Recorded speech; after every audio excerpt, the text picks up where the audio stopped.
Assalamualaikum warahmatullahi wabarakatuh. Hello, good morning to class. How are you doing? Okay, semoga kalian semua sehat ya. Okay, welcome back with me, Miss Rai. Today we are going to learn about thematic 4D. Kita hari ini akan belajar tematik 4D. Temanya masih sama ya, yaitu berbagai pekerjaan. Oke, kali ini yang akan kita bahas adalah muatan bahasa Indonesia. Oke, class, before we start, let's pray together. Begin. Bismillahirrahmanirrahim. Rabbi zidni ilman nafi'a warzuqni fahma. Ya Allah, please give me your blessing of knowledge and understanding. Amin. Oke, hari ini kita akan membahas bagaimana cara mengulas isi buku sastra. Kalian buka buku pena 4B halaman 5. Nah, mengulas isi buku sastra berarti menjelaskan satu persatu hal yang dibahas di dalam buku. Selain itu, mengulas isi buku juga berarti menilai atau memberi pendapat terhadap buku yang sudah dibaca. Hasil dari mengulas isi buku ini disebut dengan ulasan.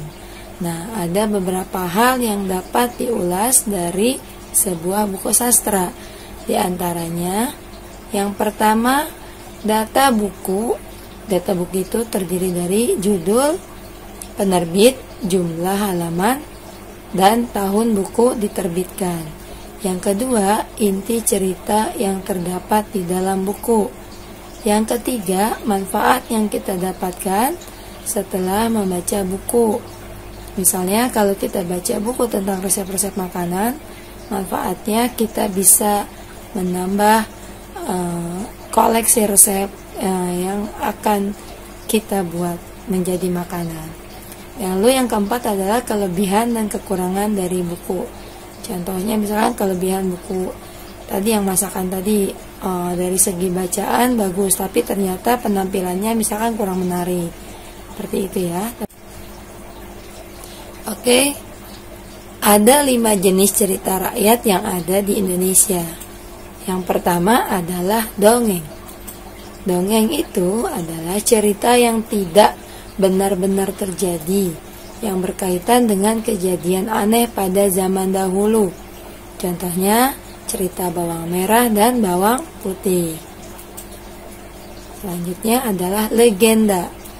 Legenda adalah cerita rakyat pada zaman dahulu yang berhubungan dengan peristiwa sejarah terjadinya suatu tempat. Contohnya cerita Sangkuriang. Ini cerita dibalik terjadinya Tangkuban Perahu menurut masyarakat sekitar ya. Selanjutnya ada mitos. Mitos adalah cerita suatu bangsa tentang dewa dan pahlawan zaman dahulu yang mengandung penafsiran tentang asal-usul semesta alam, manusia, dan bangsa tersebut. Kemudian ada fabel.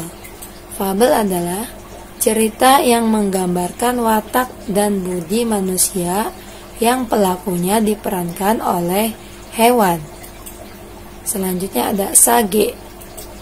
Sage ini adalah cerita rakyat berdasarkan cerita sejarah yang sudah ditambah imajinasi masyarakat.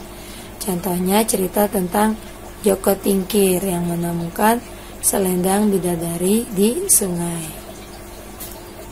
Kemudian kita masuk unsur-unsur cerita yang akan kita bahas. Yang pertama adalah tema. Tema ini adalah gagasan pokok yang menjadi permasalahan yang mendasari isi sebuah cerita rekaan. Yang kedua ada tokoh dan perwatakan. Nah, watak dari tokoh yang dihadirkan dalam cerita itu biasanya ada 2. Yang pertama, tokoh yang berwatak baik disebut protagonis.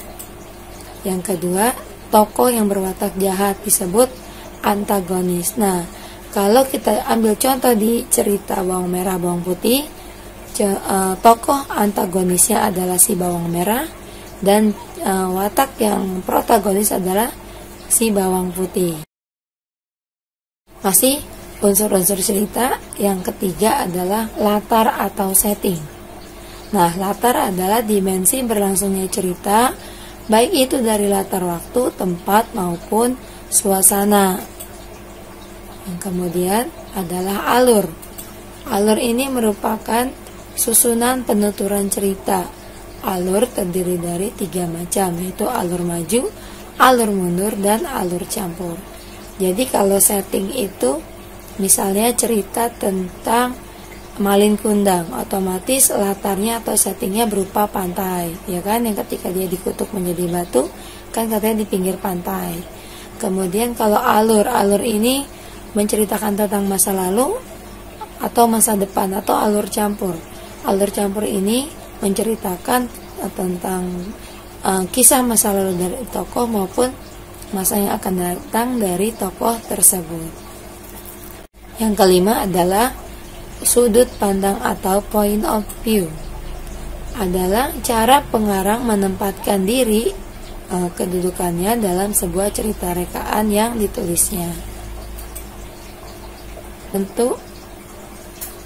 Oke, unsur yang keenam adalah amanat atau pesan. Nah, ini adalah pesan atau amanat tertentu yang hendak disampaikan oleh penulis kepada masyarakat pembacanya melalui buku yang mereka baca. Nah, contoh dari amanat atau pesan pada sebuah cerita adalah ada di kisah Malin Kundang. Nah, di kisah ini amanatnya kita harus berbakti kepada orang tua dan tidak boleh durhaka terhadap mereka. Selanjutnya, cara memberikan pendapat terhadap perilaku tokoh cerita. Ada beberapa hal yang harus kita perhatikan sebelum memberikan pendapat terhadap tokoh cerita. Yang pertama, kita harus membaca cerita itu dengan seksama, jalan ceritanya bagaimana. Kemudian, kita harus memerhatikan setiap perkataan dan perbuatan tokoh di dalam cerita itu. Yang ketiga, kita harus memerhatikan gambaran lingkungan kehidupan dari tokoh di dalam cerita tersebut. Nah, ini ada di buku Bu Pena halaman 12 ya. Selanjutnya, tugas hari ini. Tugas hari ini ada di buku tematik 4D halaman 19 sampai 21. Yang pertama, kalian harus baca cerita yang berjudul Pemulung yang Jujur. Baca sampai selesai cerita tersebut. Kemudian, kerjakan soal di halaman 21, nomor 1 sampai dengan 5. Jawabannya kalian tulis di buku tulis ya. Kemudian sesudah kalian kerjakan tugasnya, jangan lupa difoto lalu berikan ke wali kelas kalian. Fotonya kirimkan ya, ditunggu. Selamat mengerjakan teman-teman. Oke kelas, the time is up, so I have to go now. Don't forget to do your task. Jangan lupa kerjakan tugasnya, kirimkan ke wali kelas kalian ya. Semangat, terima kasih. Assalamualaikum warahmatullahi wabarakatuh. Bye-bye.